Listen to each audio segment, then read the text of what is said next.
So hello everyone tuning in from around the world, and welcome to this webinar on using the management effectiveness tracking tool METT-4, the second of a two-part series on METT-4 and part of IUCN and WCPA's Vital Sites, a series of online events running for the last 9 months. Thanks so much for tuning in. So Sue, would you like to take the floor?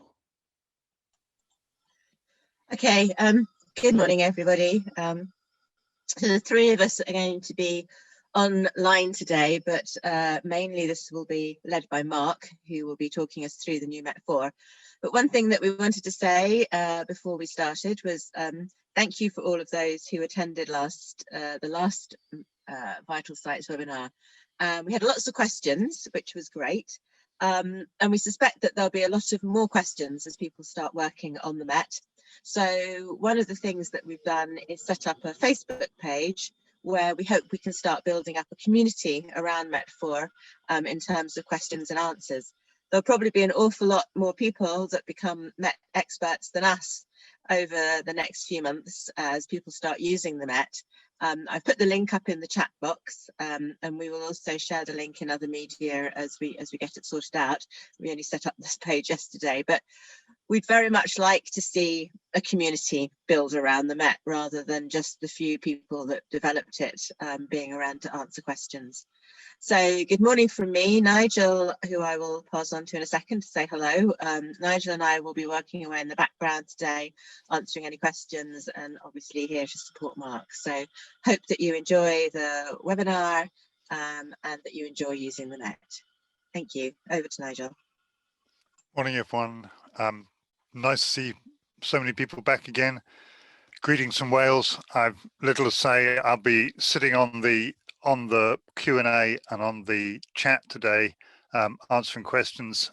But as Sue says, it's mainly going to be Marc talking you through the methodology and through the Excel. So good luck with the seminar.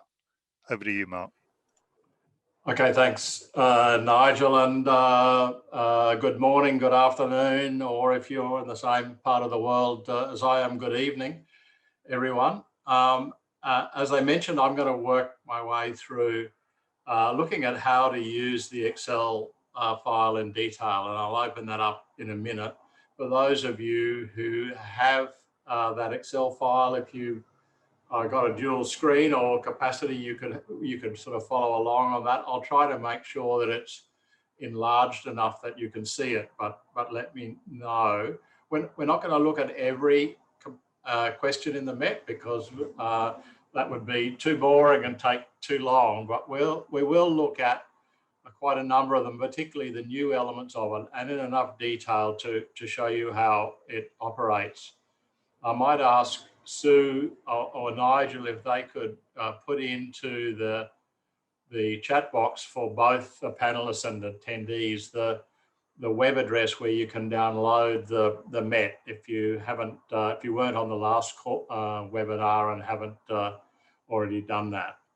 But let me just now try sharing my screen, and the first one I want to share is this, which is the hopefully you're seeing the guide to the METT-4. So this is a PDF document that's also available on the Protected Planet website, and this allows you to look through or to get guidance on each question of the METT.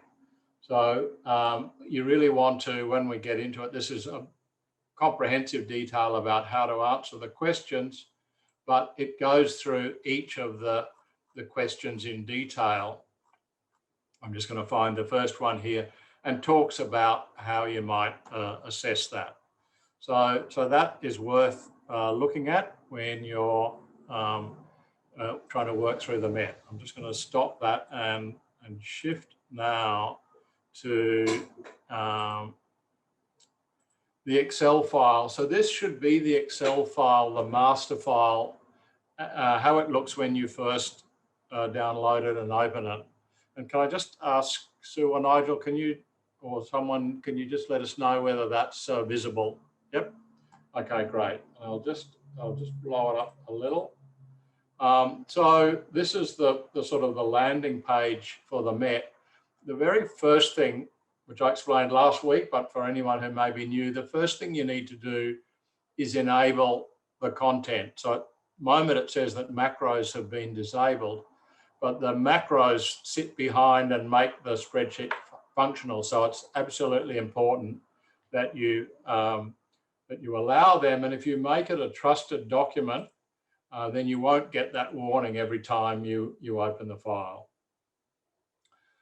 So we've called this one the master file, and because you may want to use it on many sites, but once you start filling it in and saving it, if you save it with that name, it'll have data in it. We've set up a mechanism for you to be able to save it under a different file name and keep this master file intact.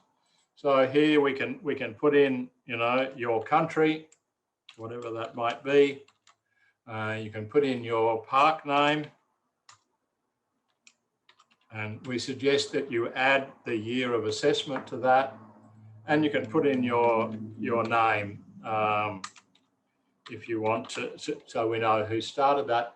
And if you immediately press the save button, that brings up a dialog box to save the file, and you can see it's given it whatever you put in the site name and the year, it's renamed the file to that name.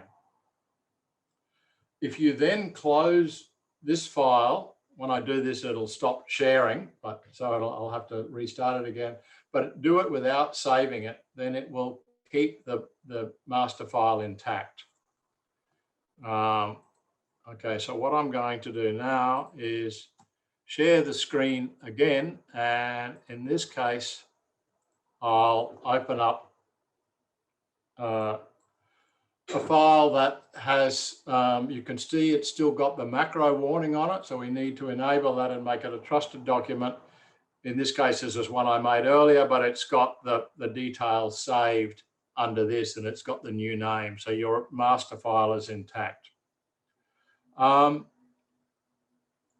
as I mentioned last week, but just as a reminder, the first tab, if you go to it you can navigate from these orange buttons on the right-hand side. If you go to the METT-4 introduction, then this gives you just some text about the good practices that Sue talked you through last week about how to do the METT in such a way that you get the most useful results. So planning the process, allowing enough time, and so on.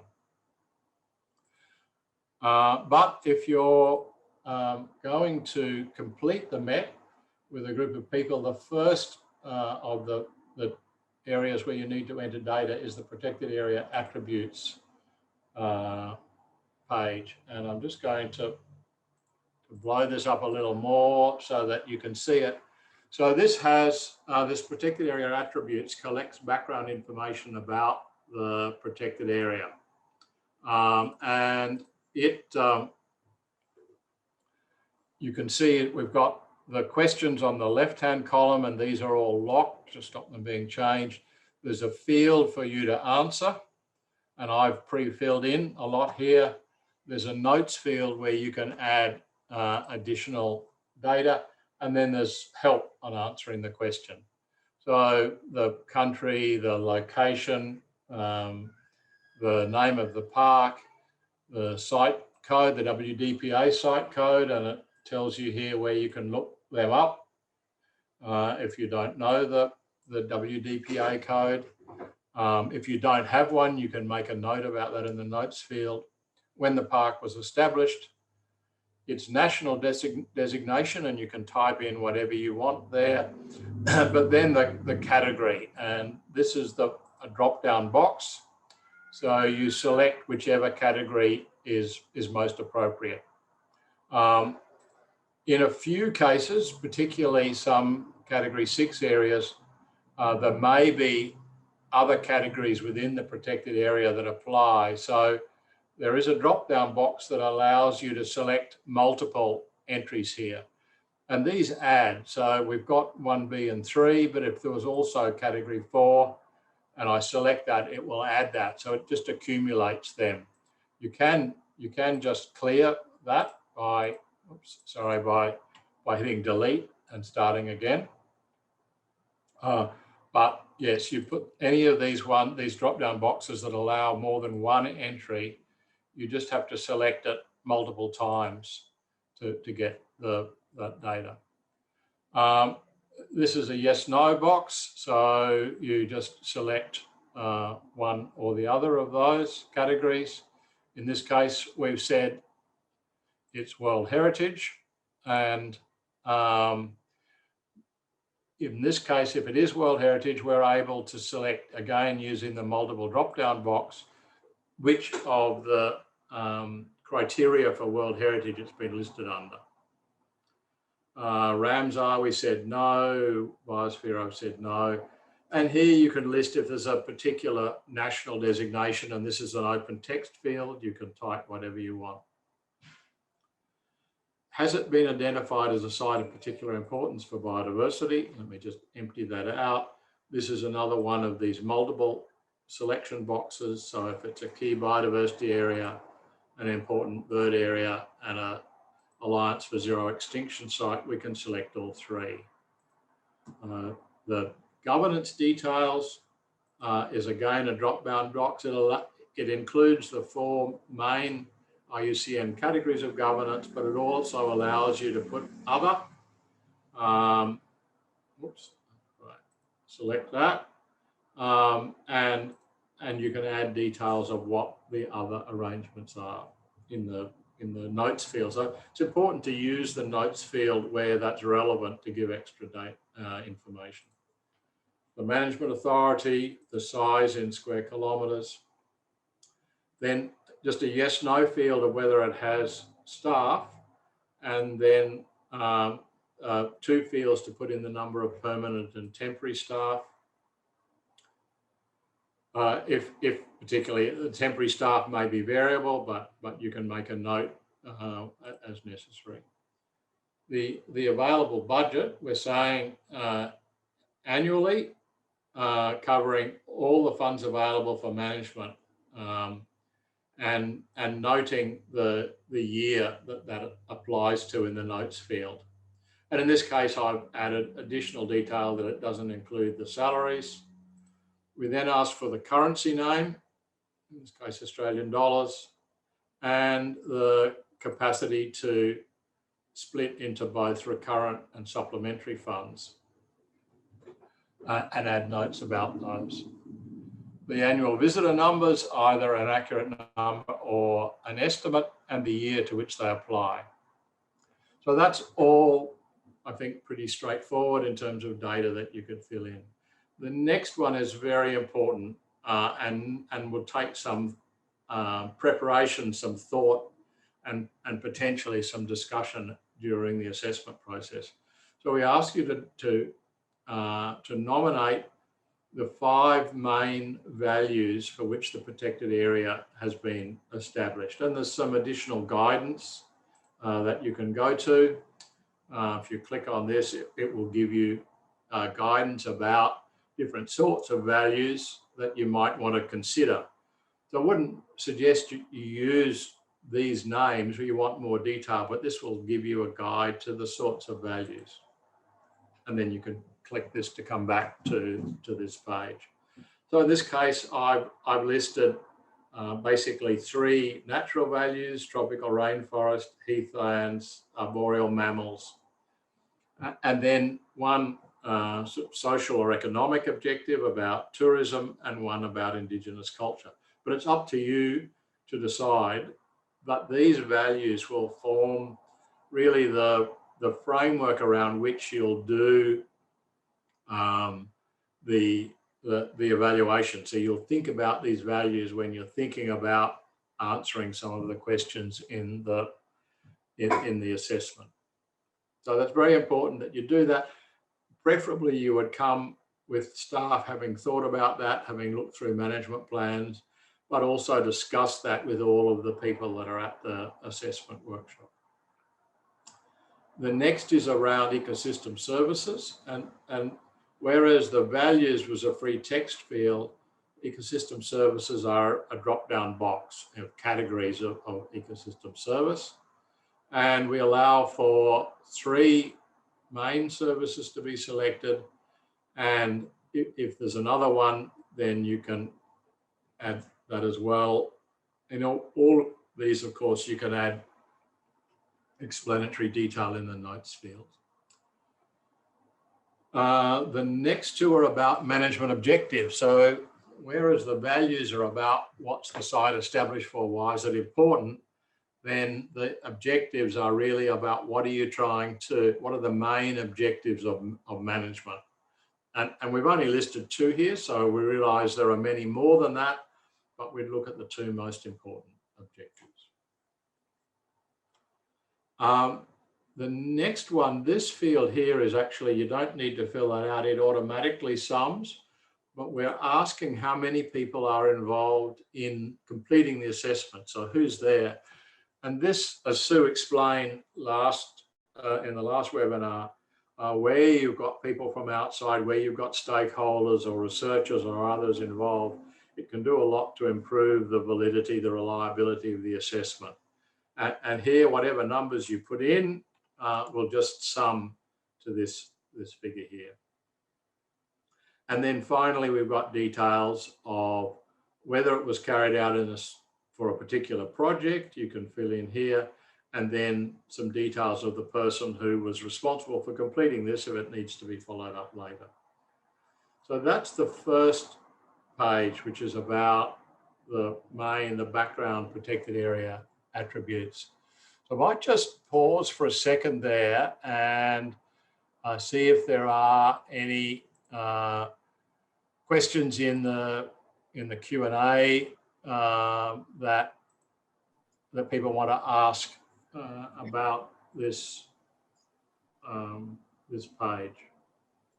Hi Mark, we've been answering the questions in the Q&A. There wasn't too much specifically about this page. Right. Okay. But please, everybody, keep asking. We're here to help. Okay. All right. Great. All right. In that case, I'll move on. So the second tab that you complete, let's just go back. And again, always you can navigate from these orange buttons, and it normally takes you to the next page. I'll come back and talk about exporting the data later, but the next component to assess is the threats. So if we click on that, it takes us, it's just moving one tab forward across the bottom here.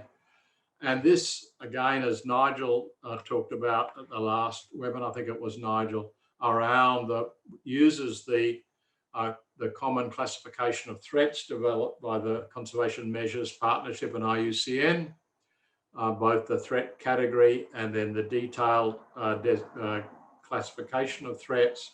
But it allows you to write in here more detail about the actual threat and how it operates, or some people call them stresses or pressures. The METT has used the terminology of threats. Okay, so I filled in some details here of a threat. The next thing it asks you to respond to is which of the main values that you listed in the previous page are threatened. And you can choose them from a drop-down list, and it's populated that drop-down list with whatever text you put in when you listed the threats. In this case, I'm saying tropical forest. It then asks you for some rating of these threats. And the first one is about the threat extent. And you can see there is a help file here when you go to this box, to the drop-down list. There's 4 categories: low, medium, high, very high, and they're defined here, and there's more detail in that PDF guidance. So the extent is about how much of the value is threatened. So we're saying here, this is intensive infrastructure close to tourism accommodation. It's impacting on the tropical forest, but it's only in a small area close to the infrastructure. So the extent is low, but where it occurs, it's having a medium impact. So it's degrading the value. So you can have a different extent and a different severity. Like everything in the METT-4 now, we're asking for information about what's this assessment based on. So you're asked for a source of information. In this case, I've put in vegetation monitoring data. And the other thing that we've emphasised always through the METT is the management response. What could you do about it? So in this case, you could work with the tourist managers and do walking track maintenance. So I've filled in a variety of, this is a made up park, but I put in a variety of different potential threats here with different extents and different severities. So you work your way through that, completing those threats. What I'll do now, so that's the guidance is there. What I'll do now is actually go to the dashboard now that we've filled some data in. So the dashboard, which down the bottom here is towards the left, fills in the results of the assessment you've done. We'll ignore this because this is later parts. This is from this completed one. But here, if we have a look at the threat, it's telling us about how many threats within these different categories are occurring. But mostly here, if we look at this one on the right, we can see basically the spread of threat extent and threat severity. So what this is telling us is that a lot of the threats have only got low extent. So they tend to be restricted in where they're applying, but the severity is higher. So they've got, a number have only got low severity, but quite a lot have got medium and a few have got high. So it's very high level information. You really want the detail of the threats, but the dashboard gives you a snapshot of that. I'm going to go back to this one now. And if we were just moving on as normal through the METT, the next tab we would go to is the METT-4 questions and scores. So this is like a navigation page for the rest of the METT. So you can use it to navigate anywhere through the METT, or you can just move question to question. But this lists all questions, and there are now 38 questions which are scored in the METT. This lists them all. Normally these would be all zeros, but if you're opening a new one, but because I've already filled this out, this has got the maximum score, which will almost always be 3. And then it's got the METT score from this assessment. And it's got the capacity for you to fill in, but you have to do this manually, the METT scores from previous assessments. And it also tells you which of the WCPA management effectiveness elements it relates to, whether it's about planning or inputs or processes or outputs or outcomes. There is some additional guidance around this sheet. If you click this show guidance, it will tell you a little bit about how it operates, but you can also hide that guidance to just make it a more effective use of the screen. And from each of these questions, you can navigate to the actual assessment. So let's go to the first one, which is legal status. So each of the 38 questions, the topic is listed at the beginning. And the first thing that you can do is decide whether or not that's relevant to your protected area. So in almost all cases, legal status will be relevant. But if for some reason you think it's not, you can tick this box. It's cleared the score now. But you must then put in a reason why. That's not relevant. So you need to give an explanation. If you don't put an explanation, if you just tick the box and try and move on, you'll get an error message saying you have to put an explanation in. In this case, I don't want to do that, and I'll restore the score I had. So you then look at the detail of the question. There's the question and help for answering that question. And this is further elaborated in that PDF guidance document that I talked about. And for each question, there are 4 possible scores, and they basically go A, B, C, D. They go from the lowest, the worst performance that you might have to the highest. And it's a case of picking which of these descriptors best fits the circumstance of your protected area. And these translate into a score for the scoring part of the MET into a score of 0, 1, 2, and 3. Hence the 3 is the maximum score that we talked about. But again, you have to fill in evidence and justification. So I've already filled this in, but if we left that blank and we tried to move on to the next tab, it would give us a warning and tell us, no, you have to provide that. And the idea is that you here should explain why you've given that score. So if you've given a score of 1 or 2, what are the deficiencies? What are the reasons why? In this case, I'm saying it's all formally gazetted because there is a legal gazettal process. You could provide more detail in terms of a gazettal, document if you wanted, or a reference number. And then you're asked to provide actions that might improve management, particularly if you've scored less than 3, but even when you've scored the highest score, there may be things that you can do. In this case, I'm saying there's not, and you have to fill in. So I put in, you have to put something in there. So I've said there is nothing to be done. And the last bit of information on each assessment is to capture which information sources you used to answer the question. Now, this isn't compulsory to answer all of these. This is optional, but again, it's good practice to support that as much as you can. In this case, I've said it's a planning or departmental data, and it's the gazettal notice.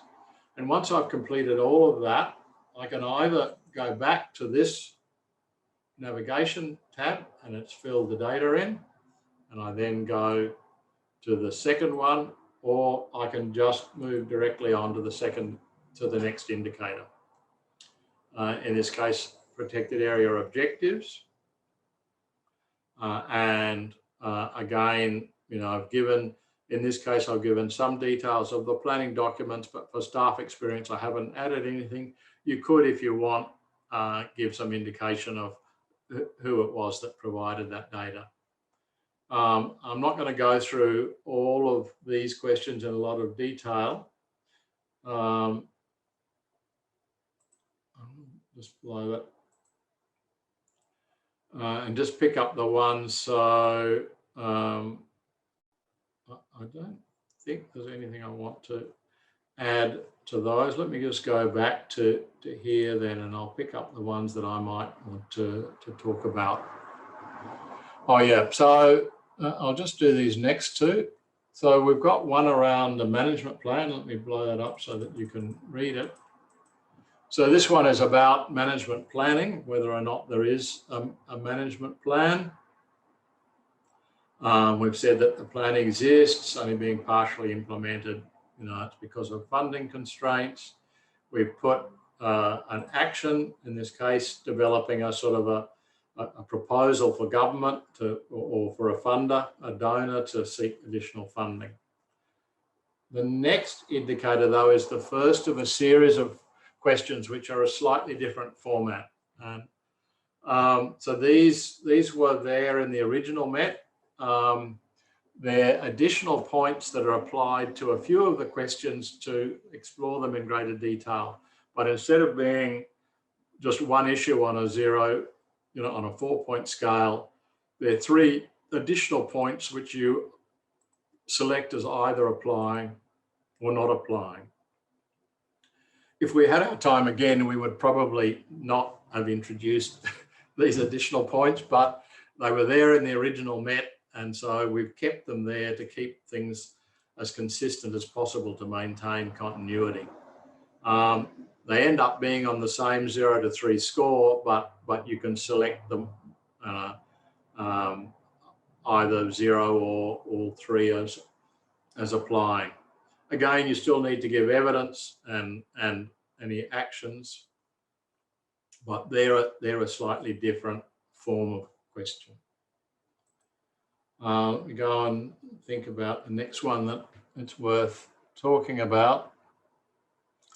Let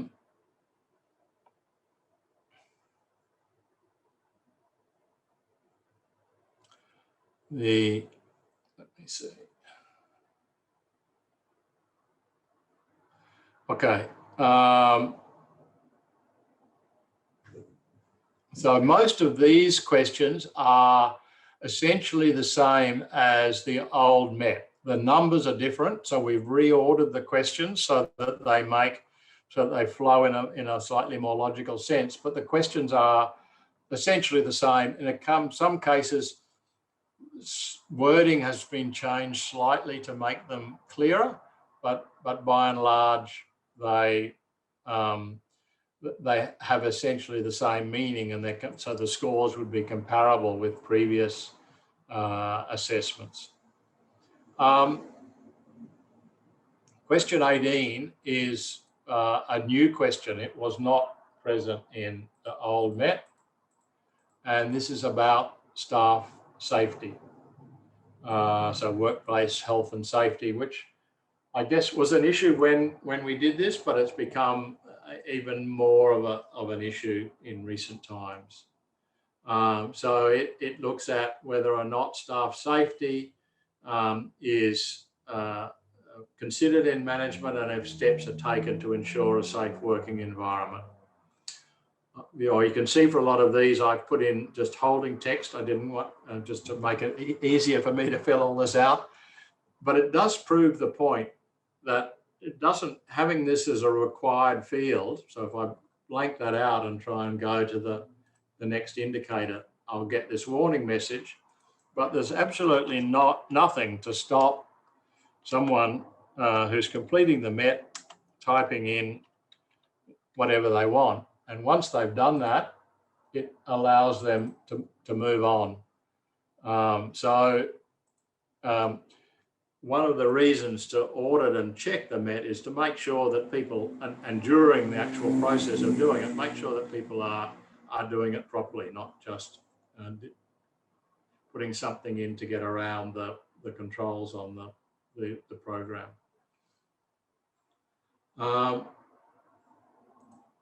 Okay, so that's a new question.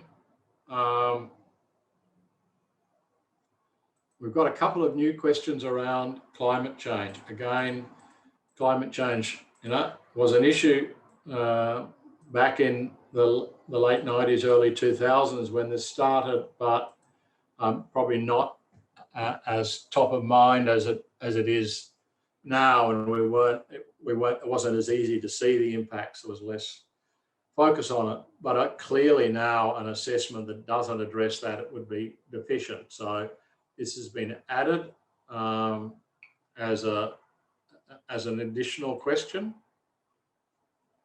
And the first one looks at whether or not the protected area is consciously managed to adapt to climate change. And the follow-on question looks at whether or not the part is managed to prevent carbon loss and encourage carbon capture. So there's two different aspects of climate change that are addressed. Does management consider ecosystem service provision? I think is also a new one.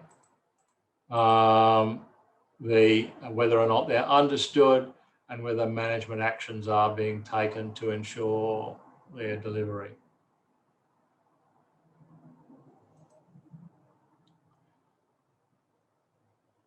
Okay, so the next one I want to show is an example. If you can see here that when we look at this one, If fees are applied, do they protect or do they help protect area management?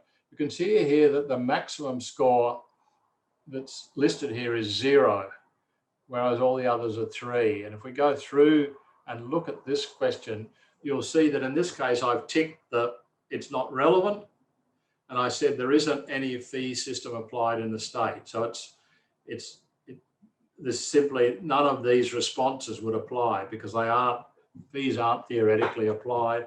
Once you tick that box, if I untick that box and go back, it's now put this back to a maximum score of 3. So once you tick that box, it adjusts the scoring where the results are summarized.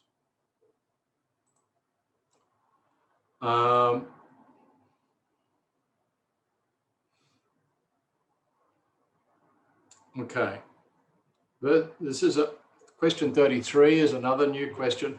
While we always had the threat assessment, we realized that one of the things that wasn't anywhere assessed is how good a job is the protected area doing at managing those threats.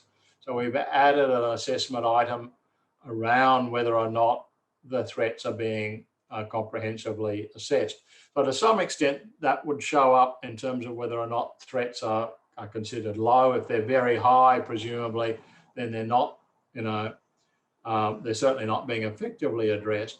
But it may be that there's a lot that's being done, but the threats are so intense that they're hard to control. So this looks at the management response.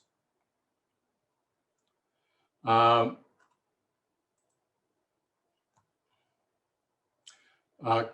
don't need to go through to each of these. I can point them out at on this view, I think. Functional connectivity is another issue that's a new element that's being addressed. So that's got a new indicator or a new question around that. So the next one, and this is a new element. We had the old question 30, which asked about whether or not the values of the protected area generally were being protected. What was the condition of values? We've now got a much greater emphasis on the condition of values and the management of that. So you can see there's a lot here. Whereas there was only one outcome question, there are now 7 outcome questions, and some process questions around the management of values. So the first of those, again, and this is a different form of a question. It's not scored in the way that others are, but it's a detailed assessment of the condition of those 5 values that you nominated back on the protected area attributes page. So those can be both natural values, cultural values, economic values, whatever the ones. Again, it works directly from the values that you enter. And you're asked to assess each of those in terms of 2 things: their condition on a scale of very good to poor, and those scales are the different words are defined here, and there's more detail in the guidance document.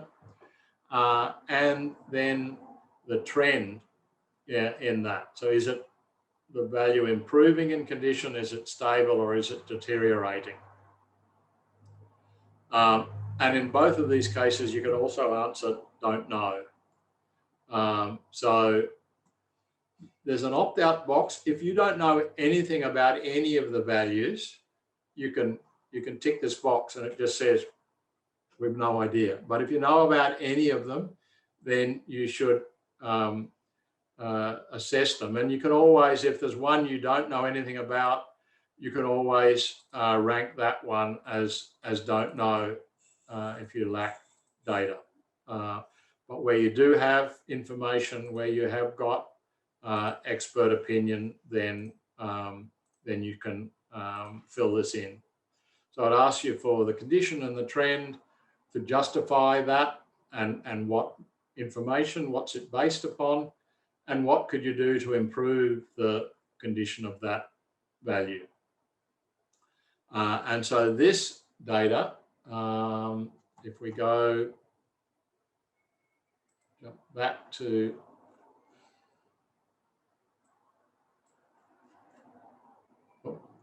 sorry, I'll go to the dashboard. This data gets filled in this table. So here are the 4 values, and the condition and trend data is shown there. So it gets captured in that dashboard. Okay, so you fill that out, this one out, if you've got information and if you can draw upon expert knowledge or monitoring data to do that. The next indicator, the next question looks specifically at the condition of the natural values for the park. And so it asks you to have a look at or to assess whether or not those values are intact or degraded. So we're just focusing now on the natural values. You can draw upon the data from the previous sheet for those values that are to do with nature conservation.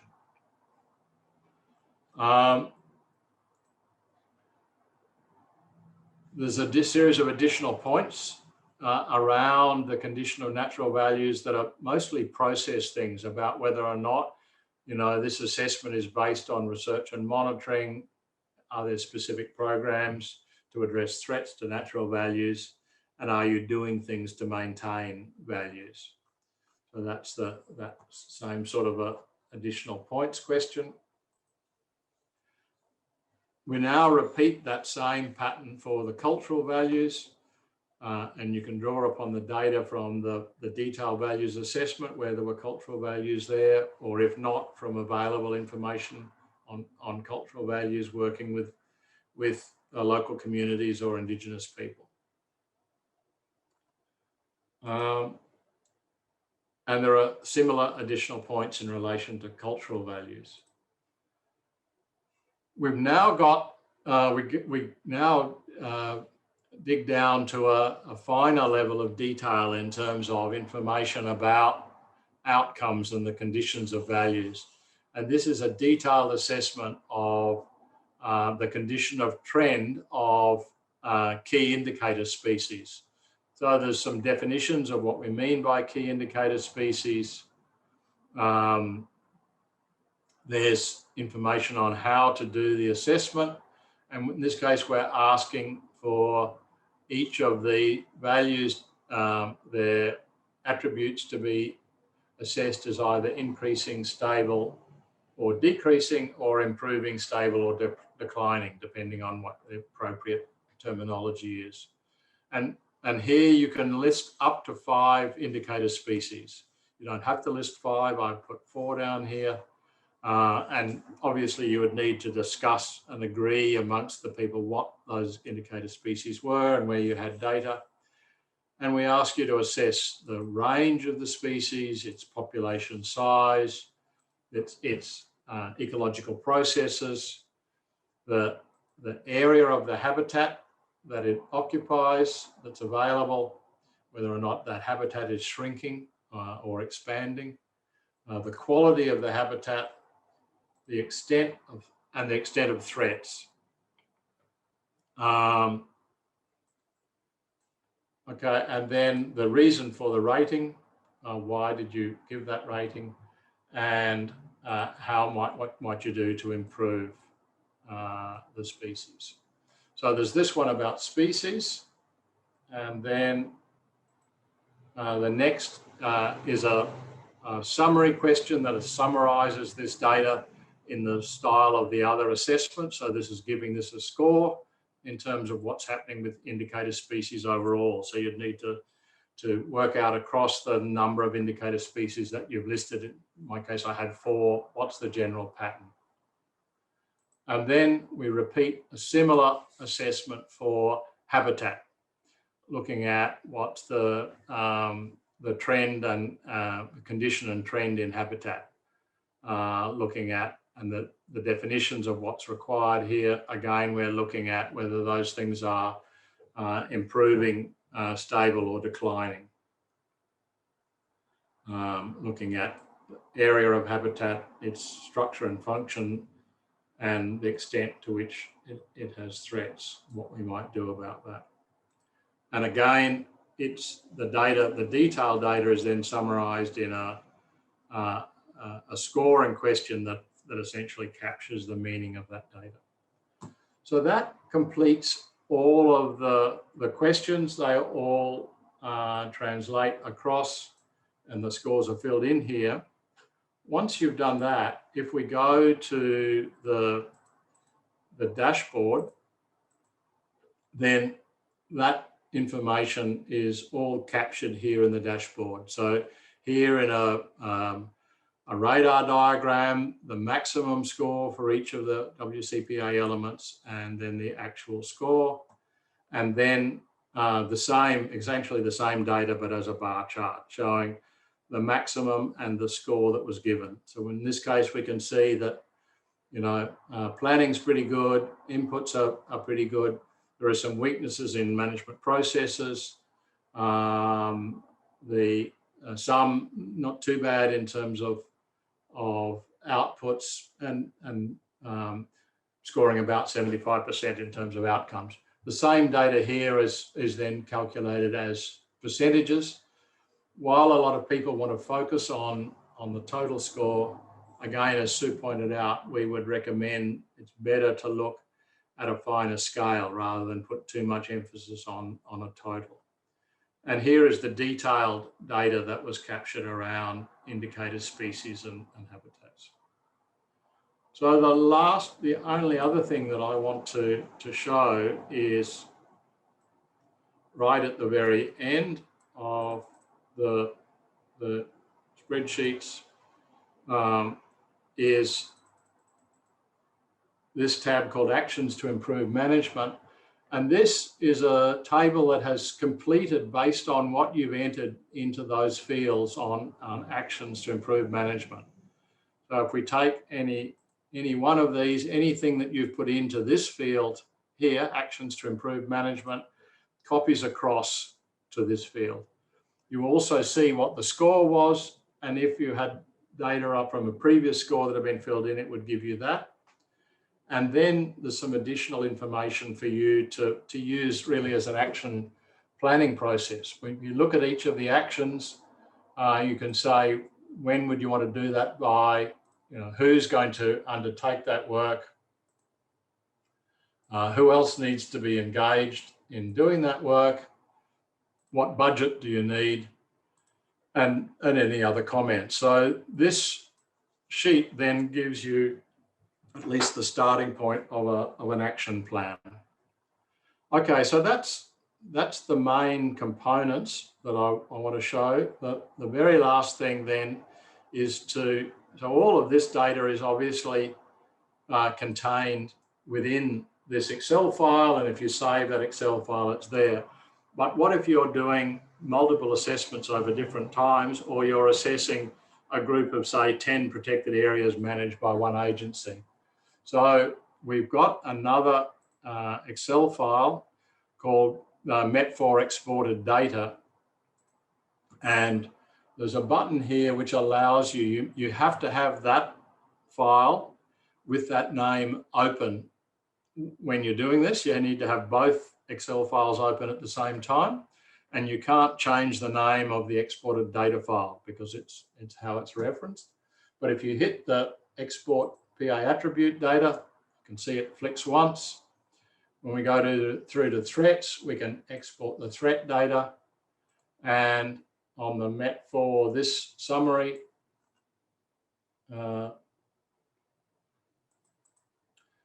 sheet at the top, we can also export the assessment results. And I'm just going to stop sharing my screen for a second and go then to that exported data file that's open.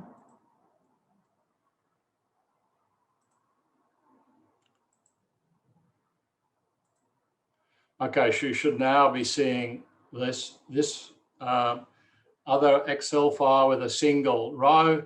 What this is, so this has got 3 tabs: the attributes, the threat data, and the assessment data, and it's written off all of the data into one single very long row, right? So for each of these, including all of the notes field. So if you haven't put anything in the notes field, it will just appear as a 0. Here's the assessment data. And you can see it's an extremely long, so there's lots of individual bits of data that collected all the way through to column AAN. But if we then have this file open and do the same thing with a different assessment, it will write that new data as another row in this Excel file. So it will accumulate all of the data from the different assessments. Okay, I'm going to stop sharing there, and you're obviously probably very, very sick of my voice by now, so we can take some questions. I think either if people want to raise their hand or put it in the Q&A box, and either Nigel or Sue or I can answer that. Maybe I might get Nigel or Sue to do that if they can. Well, we've both been typing away furiously the whole Right. time that you've been talking, Mike. There's been Mark, there's been a lot of questions. Right. And one good thing we said at the start of the webinar that we set up a Facebook page, which we set up yesterday, had 23 requests at the beginning of this webinar to join the Facebook page. So thank you everybody for that. So do please, if you're interested in continuing with the METT. Actually, Mark, the one question which I've just given a quick answer to, but I think probably does have to come back to you, is just to repeat that, how you get the data from the main METT to that export sheet. I've put the link into the chat box where you can download the sheet to export. There are buttons on the main METT, but Mark, could you just maybe very quickly I'll see if I can just share. I'll see if I can share that screen rather than the individual file.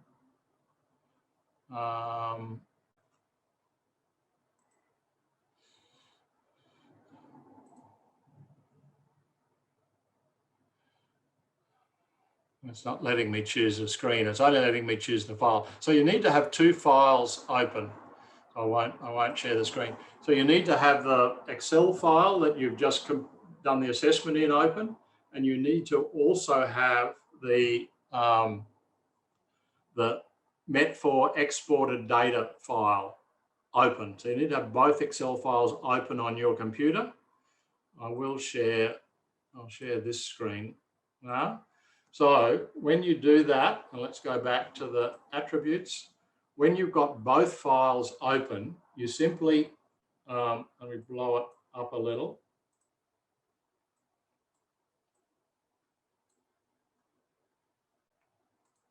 You just click on this orange button. So you do it for the exported data. You just click it once. You don't see anything other than the screen flicks. You go to the threat page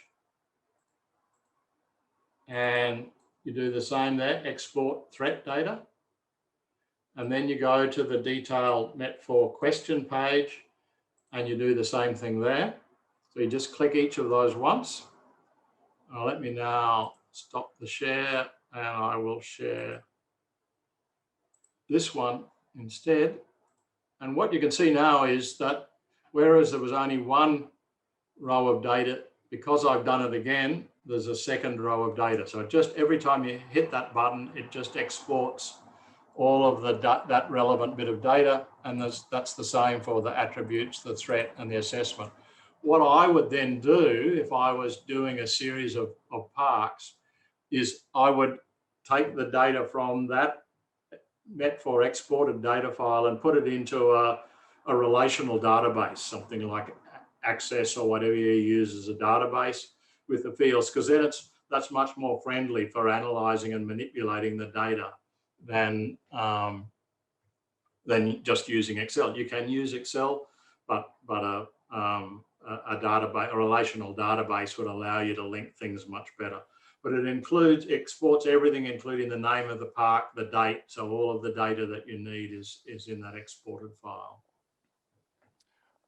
Mark, there are two questions now on Yep. the Q&A that I think you need to respond to yourself. One is from Bayer Yunden saying, usually we need to print out the MET report. How do we print out the Excel sheets? So we don't have, because they're in lots of different sheets, we don't have I mean, it's something we haven't provided a mechanism for other than printing each sheet individually. So you could print on each page, you could print the results, you can print the dashboard, and that would give you that, or you can just keep it as a electronic file. And it depends why you need it printed, I guess. In many cases, it may be sufficient to provide an electronic copy. The question above from Gustavo, what I just sort of talked about, what I would do is take the data from the exported data file and put it into a relational database.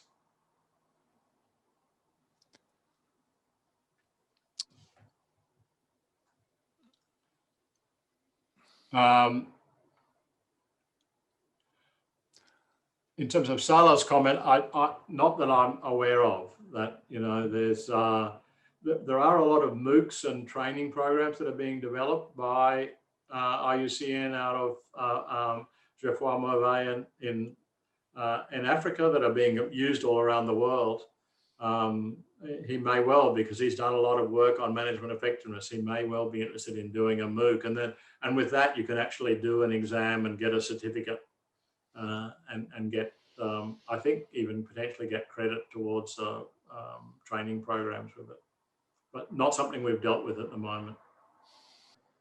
All right, I'm not seeing any other questions at the moment, but we now have the Facebook page, so that's also a good place where people can post comments and hopefully get information.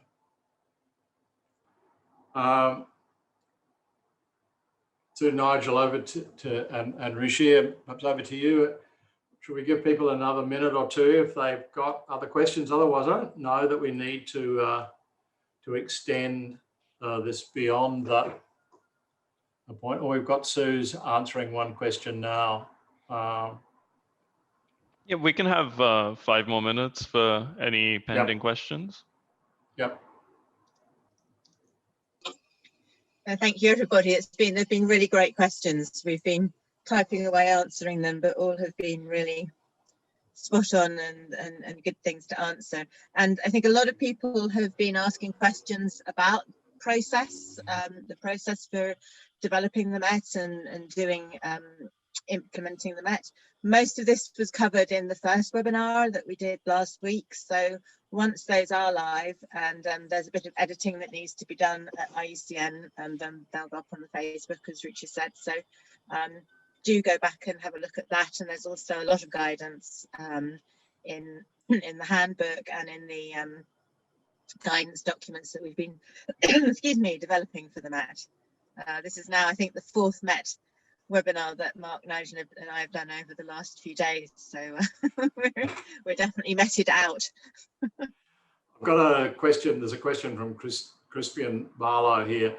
They've been using the old MET. So as I mentioned, we've tried to keep as much of it consistent. So where the questions were there before, they're essentially the same. We've just added new parts.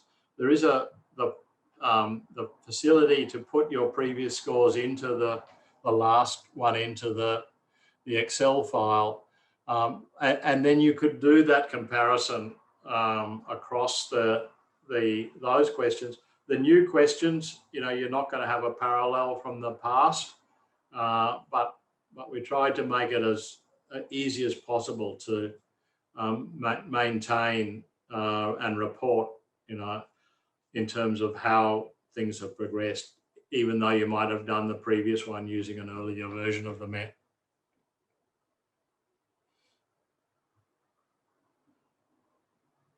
Sue, you're muted. Hello, sorry. There's a question here about Indigenous peoples and local communities. Obviously, there's two questions about that in the METT. Some places will only have local communities and not Indigenous people, and in some places the Indigenous people will be the local community. So we would suggest that you only filled out well, if you have separate local communities and Indigenous peoples, you need to obviously fill out both questions. If you have no Indigenous communities, then I think, as Mark explained, you can tick the opt-out box at the top of each question on METT-4 and give a reason why. So we have no Indigenous communities. And in a situation like the question that's being asked here, where the Indigenous peoples are the local community, I would suggest that you just fill out the Indigenous community question, but put a note into the local communities question why you're not completing that the two things overlap. You know, as we've said before, the METT is a tool developed for you know, protected areas around the world. It's never going to fit anybody's actual site, you know, 100%. And you will need to, you know, sometimes explain why you're not filling certain questions in, or provide explanations about how to interpret a certain question in your own national context or site context. Okay, I'll answer it verbally. Yeah, I was just typing it in. Okay, someone's asked about what is the biggest weaknesses, but Protz has said, I think, I mean, for me, still the fact that there's relatively little emphasis on outcomes. You know, this is a quick and cheap way of doing a management effectiveness assessment, which is why it's so popular, and it's accessible to people, but that does have costs, and one of them is that it's relatively weak on outcomes. It looks much more at your management and management quality than at the you know, long-term monitoring, for example. And I think the other potential weakness, or it's something you need to bear in mind, is that there's a huge difference between a MET that is done well and a MET that's done badly. And one of the costs of having it taken up as a regular reporting process by things like the Global Environmental Facility is that a proportion of users have just done that as part of their something they've got to do, and they haven't taken it very seriously. And you can sit down in a room on your own and fill in the MET fairly quickly, but it probably won't mean very much. So it's an easy system to abuse. If you do it properly, I think it works very well. I guess there would be the two biggest weaknesses.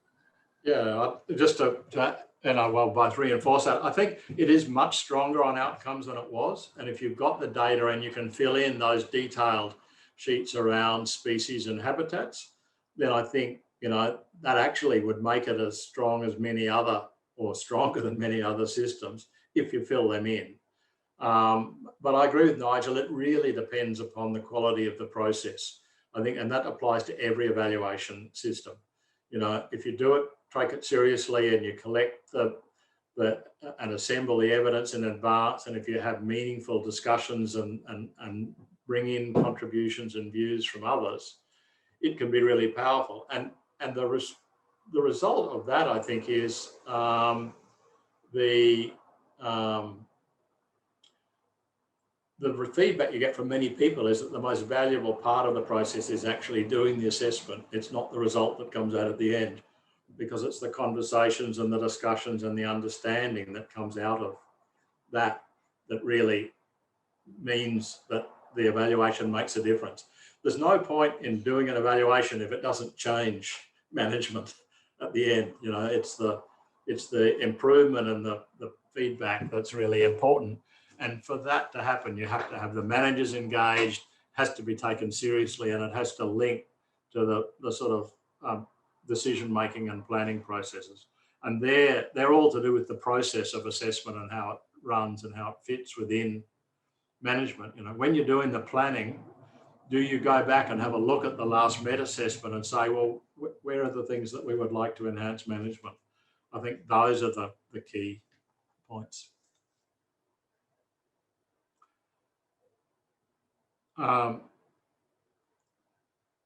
Godfrey one about transboundary. I mean, it doesn't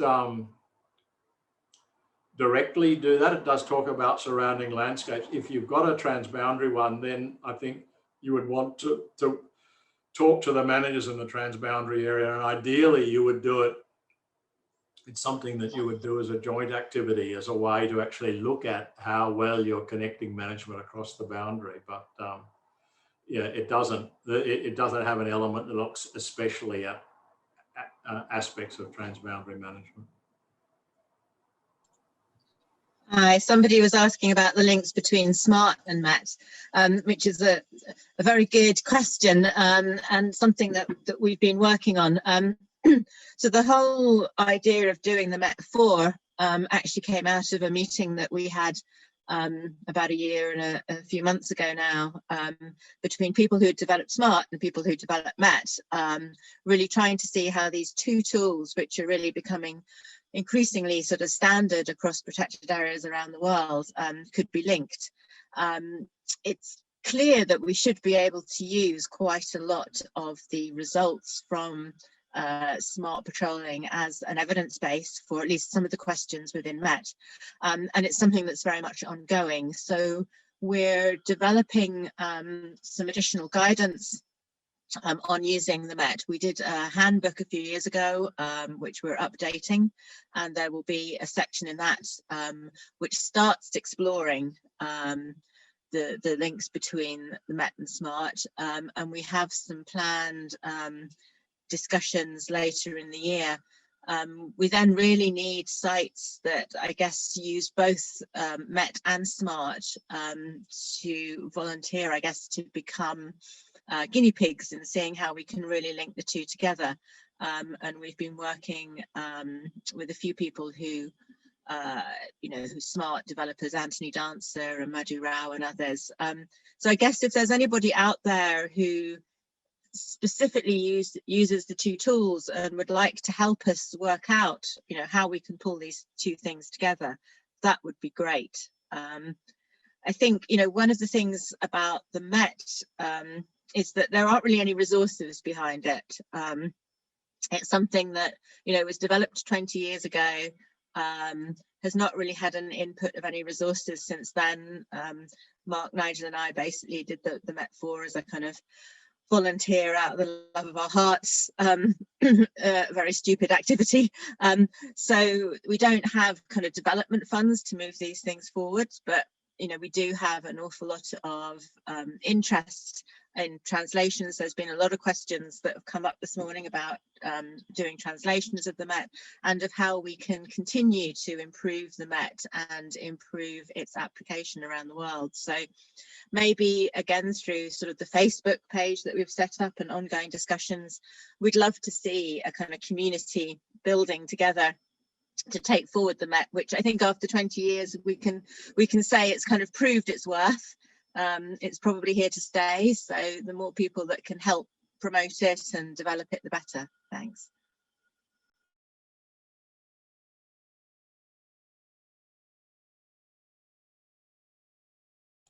So a couple of people asked about further revisions. The three of us are certainly not going to revise it again anytime soon, because we've just finished a big revision, but there are quite a few ongoing developments. There is the METT handbook, which is being redone. There's a kind of interim version available now to explain METT-4, but we're redoing the whole handbook at the moment, almost finished that. So it'll be out a few months. I think there's a lot of work to be done on different language versions. I think personally, we haven't talked about this yet, but we need to look at how it might be applied to OECMs, other effective area-based conservation measures. I think it can be, but we probably need to provide a little bit of guidance about that. So there will be some more work, but we're certainly hoping that METT-4, because it's only really just been launched, will be extant for some time. Of course, it will eventually be renewed. Everything is renewed and revised over time, but for the moment, this should be fairly constant for a while.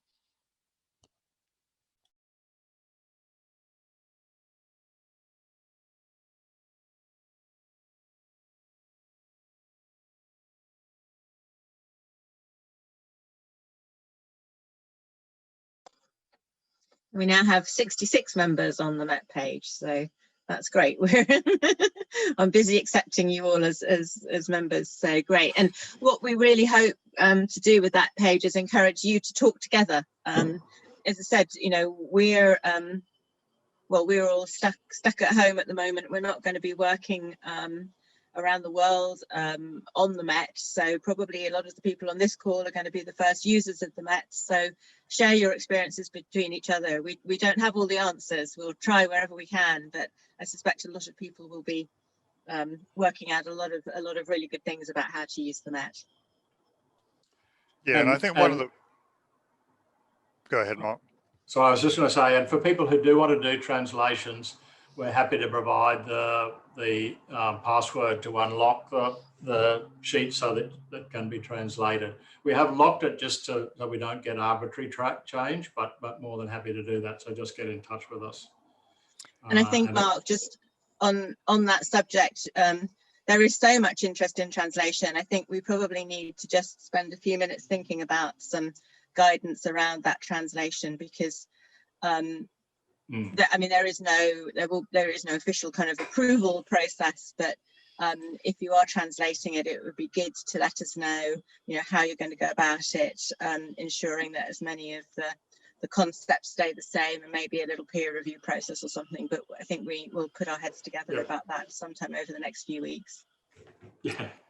Yeah, I was going to say, you know, I think one of the reasons why the METT has worked is that it has been very open sourced, and people have taken it and worked with it and improved it. So, you know, although we're sitting here as the people who actually did the revision, it draws on a huge amount of experience from around the world. And I'm setting up the Facebook page as one process of continuing that experience. So although we say it's set, I think we did talk last time quite a lot about the fact that we encourage people to do specific guidance for use in countries to do what adjustments you need. So it's there for you to change and alter as you need as well.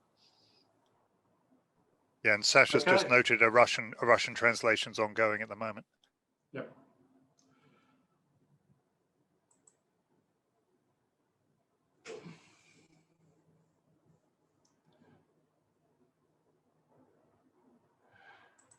Just the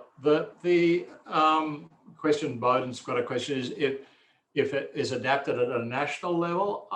I wouldn't necessarily say that you need a lot more, you know, you need to add questions. There may be some issues that aren't addressed that you wanted to do that. Very often in things like in Indonesia, they didn't so much change the METT as they changed the guidance. And in some cases, they adjusted a bit of the wording to actually fit the national context, where there was very specific words, which they did, where they used that at a national level. In South Africa, they did more adaptation of the actual questions to add some, like in Papua New Guinea, some of those things have now been overtaken by, because they've been incorporated into METT-4, where people tried to add additional things around outcome assessment. So it's, yeah, I think it's already quite, you know, quite long in terms of the 38 elements, and takes a couple of days to do it. I would, unless there was a very good reason, I wouldn't necessarily add more. I would say it's more about just making sure it fits the local national context, and particularly some of the guidance might be made specific. Yes, I mean, one of the things that we did when we implemented or worked with the Bhutanese to implement the METT was spend quite a lot of time on developing guidance for the threat assessment in particular. If you're going to do the METT, you know, across multiple sites within a country, then, you know, working out thresholds around what we mean by the extent and by severity for various threats, and also because the threats is developed on the standard sheet of threats guidance about what that means in a particular country. I think that kind of additional work is really, really useful, because it means that you get a picture across the country, all using the same, guidance and same thresholds for threats or any other questions. So Thomas, your question about the going to the protected planet page, that's data there about the management effectiveness evaluations is data taken from the GDPAMI, which is the data that's held by WCMC on where assessments have been done. And that just lists the number of protected areas. If you go through to the GDPAMI, you can download a database that will tell you which protected areas and what system and when, but none of the data. It's just all of the database that the WCMC maintains at the moment just lists what assessments they're aware of and what method and when they were done. Over to you, Sue, for Barani's question. On threats. It's a good question. I mean, in some of the adaptations that have been done, people actually do an additional layer of assessment, which looks at both current threats and potential threats. So we've kind of, I think in this version, suggested that, it's looking at the current situation. Everything about the MET is really a snapshot of management at the specific time when you do the assessment. But you could easily adapt that, the threat sheet to look at both current and potential threats. I don't know if the others have got anything they want to add on that one.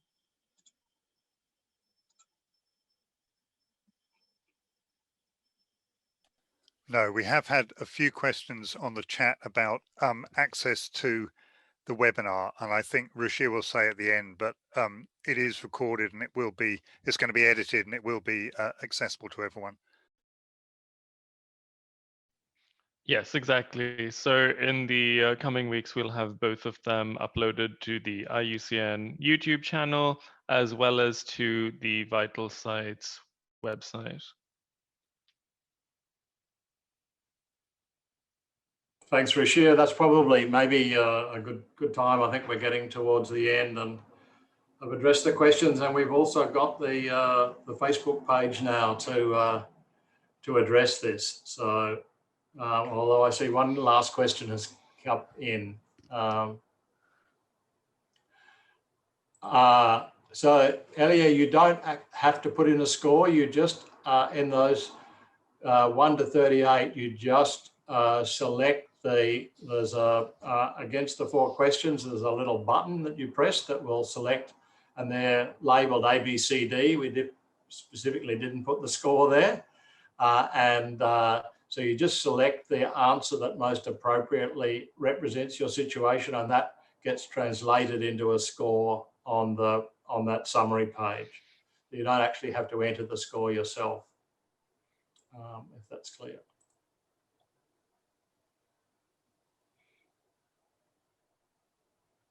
Okay, well, thank you everybody, particularly those that have sat through both the webinars. I wish we could see you all. Yeah. We're all getting used to doing these things, but it lacks immediacy when you can't see who's out there. But I think there are many friends out there and many new friends, new MET friends. So lovely to not see you all. All right, that's great, everyone. So we'll look forward to seeing you on the Facebook page and address from there. Yeah.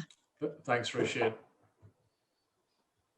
Thanks so much, everyone. And if you go to the Vital Sites page, as linked in the chat, you'll be able to catch up on any events you've missed so far, as well as register for upcoming events. So please do check that out, and we look forward to hosting you at future events as part of Vital Sites. Okay, thanks everyone. Bye-bye. Thanks, everyone. Bye now.